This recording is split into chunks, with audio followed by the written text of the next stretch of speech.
Olá, com esse vídeo nós vamos dar início aos nossos estudos embasados no livro As Grandes Profecias, volume 2.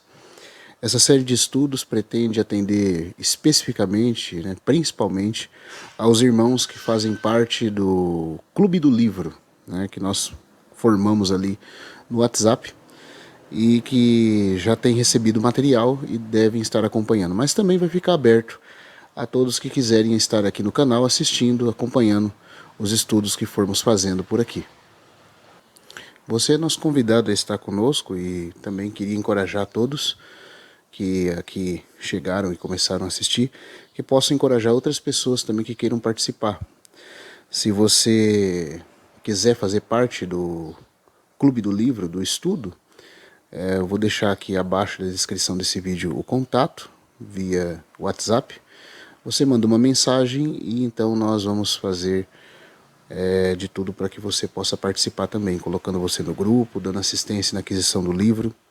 É importante, queria salientar que, embora não estão todos obrigados a ter o exemplar do livro, mas para que haja um proveito melhor no estudo, no acompanhamento, que cada um tivesse o seu exemplar e fosse seguindo. Bom, vamos dar início então.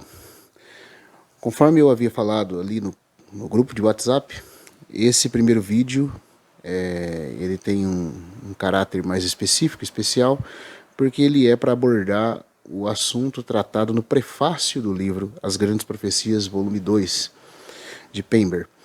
A partir da próxima semana, com a graça de Deus, nós vamos estar fazendo todas as quintas uma live ao vivo, para que os irmãos que estão ali no grupo possam interagir, participar, e depois a live vai ficar gravada, disponibilizada, tanto no Instagram como no YouTube, ou apenas no YouTube, mas de qualquer forma nós vamos ter ela pronta para que possa ser reassistida e assim os irmãos possam tirar melhor proveito. Dito isso, então nós vamos começar aqui com esse vídeo a respeito do prefácio. E por que ainda abordar até mesmo o prefácio? Alguns poderiam perguntar. Porque como o próprio nome especifica, prefácio significa aquilo que vem pré-face, ou aquilo que vem antes da própria cara do livro, do próprio início do livro em si. É a preparação para a face, para o início do próprio livro. E nisso ele serve como uma introdução para dar direção, para dar algumas diretrizes a serem seguidas e expressa de primeira mão o sentimento do autor acerca da sua própria obra. E eu acho que é importante, porque se nós queremos entender o próprio sentimento do autor e podermos ser fiéis ao seu pensamento, à compreensão que ele teve, seria interessante nós considerarmos as primeiras palavras que ele tem a dizer acerca da sua própria obra, das suas próprias intenções ao escrever o livro que escreveu. Então, iniciando aqui, o livro tem um prefácio um prefácio de editoração, que não é original, do próprio Pember, um prefácio da edição brasileira, e depois vem o prefácio do próprio autor. Nós vamos pular o prefácio da edição brasileira, que não faz parte da obra do próprio autor, e vamos direto para o prefácio do autor. O livro foi escrito em 1895, portanto ele tem mais de 100 anos. Mais de 100 anos atrás.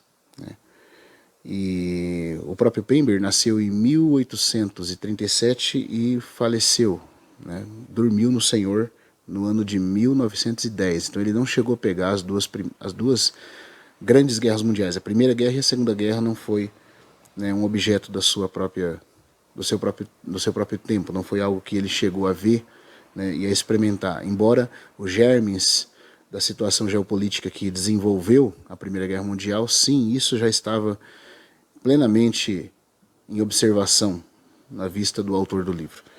Mas é um livro antigo e, contudo, os irmãos vão se surpreender que, à medida que nós formos lendo, vocês vão ver quão adiantado no tempo estava a percepção espiritual do nosso irmão Pember. De fato, ele escreveu muito antes do seu tempo. E com certeza, se ele tivesse visto as duas guerras mundiais, se ele tivesse visto a restauração de Israel como uma nação-estado na Palestina, ele teria muito mais a dizer e a desvendar à luz da profecia bíblica. Mas a cada servo o Senhor dá o seu próprio tempo, e o seu próprio serviço dentro da sua própria geração. Nosso irmão completou a carreira, né, e cumpriu aquilo que o Senhor havia designado a ele. Agora cabe a nós receber da riqueza depositada nesse vaso e avançar sobre os ombros, né, desses gigantes espirituais que nos legaram grandes revelações. Antes de começar o prefácio, eu gostaria de ler um versículo aqui em 2 Pedro, capítulo 1, versículo 19, que diz: temos também a palavra profética, a mais segura. Ou seja, aqui é Pedro falando da importância da palavra profética. Eu estou lendo na tradução da BTX, a tradução textual. A qual fazeis bem em estar atentos como uma tocha que alumia em lugar escuro, até que o dia amanheça e o luzeiro da manhã saia em vossos corações. Então ele diz que a função da palavra profética de Deus é fazer com que nós tenhamos uma luz, aqui colocado como tocha, ou como a tradução João Ferreira fala, uma candeia, que brilha em lugar escuro, até que a estrela da alva nasça em nosso coração. A estrela da alva tem uma característica: sempre que ela surge no céu na madrugada, ela surge anunciando que amanhã está chegando, porque ela surge bem próxima do período da madrugada para amanhã, pré-anunciando uma luz maior que vem após ela. Então, se a estrela da alva nasce em nosso coração, significa que nós somos tomados pelo que o irmão Watmani chamou de espírito de arrebatamento. Nosso coração começa, como diz Hebreus capítulo 3, a exultar na esperança. Exultar, no hebraico, significa rodopiar, tomado por um forte senso de alegria.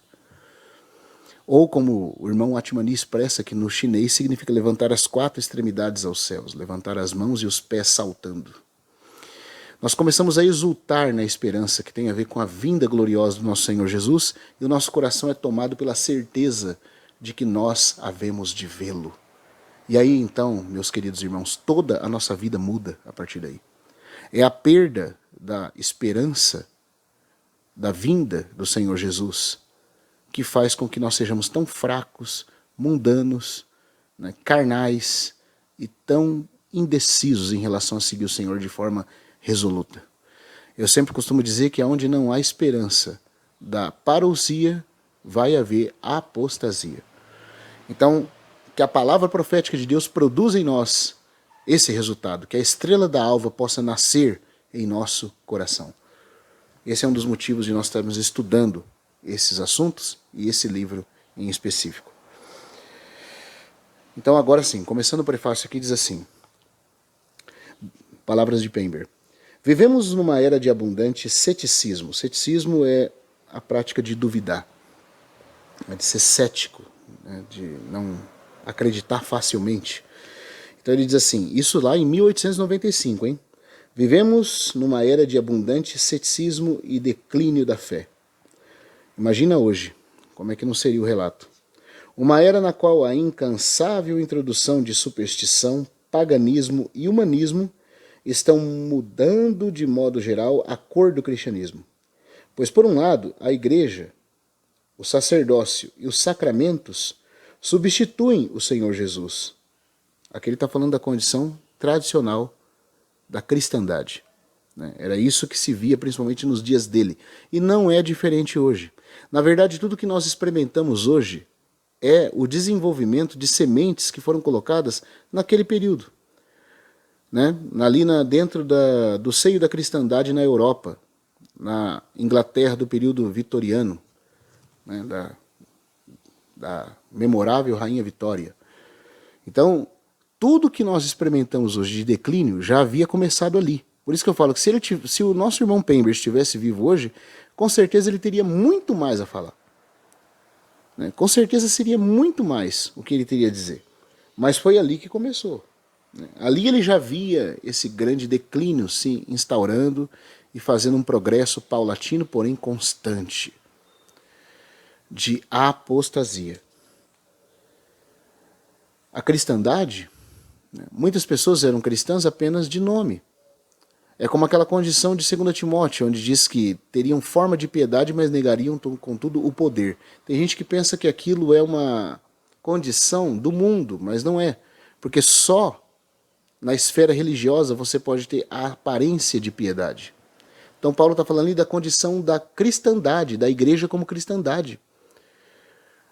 A casa, né, de Deus, de 1 Timóteo 3, coluna e baluarte da verdade, vai se desenvolver, vai avançar ao longo do tempo numa situação de degradação, a ponto de em 2 Timóteo Paulo já dizer que essa condição da igreja, em geral, se mesclando com o mundo, se tornando o que é chamado de cristandade, Paulo a chama de uma grande casa. Então aquela igreja que é chamada de coluna e baluarte da verdade, a igreja de Deus, né? A igreja que é a casa do Deus vivo. Com o passar do tempo, ela se degrada tanto que Paulo, na segunda carta, com aquele espírito profético descrevendo os tempos difíceis que sobreviriam, no fim, ele diz que essa igreja, que é chamada de igreja do Deus vivo, coluna e baluarte da verdade, ele chama isso de uma grande casa, onde vai haver muita mistura, muito tipo de engano, muito tipo de esfriamento, de apostasia. E ele diz que haveriam vasos de honra e de desonra, dizendo que nós teríamos que nos guardar, que nós deveríamos nos afastar da iniquidade, nós que professamos o nome do Senhor. Esse é o selo visível. Esse é o selo visível. É a correspondência visível daquilo que é invisível e que só Deus conhece. Ou seja, Deus, o Senhor, conhece os que lhe pertencem. Do lado de Deus, tudo depende do seu conhecimento. Do nosso lado, é a manifestação disso através de aparte-se da iniquidade de todo aquele que professa o nome do Senhor. E ao apartar-se da iniquidade, nós seremos como instrumentos úteis ao possuidor, nos purificando dos vasos de desonra, da grande casa. É assim que termina a era da igreja, numa grande apostasia. Então, e é uma apostasia, sim, disfarçada de piedade, todo o sistema montado. Parece a condição do judaísmo no tempo do término do Antigo Testamento. Tinham tudo, liturgia, templo, culto, sacerdócio. Só não tinham mais a presença de Deus. A Shekinah não habitava mais no Santo dos Santos, a arca não estava ali mais, mas o resto tinha tudo. Assim também a igreja. Tem forma de piedade. A igreja que eu digo aqui no sentido de igreja cristandade, tá? Na sua grande maioria do que é exteriormente conhecido como igreja.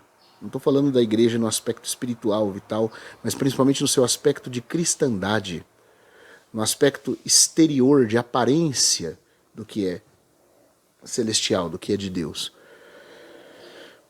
Então a igreja também caiu na mesma condição. Se desenvolveu em apostasia até se tornar o que é a cristandade.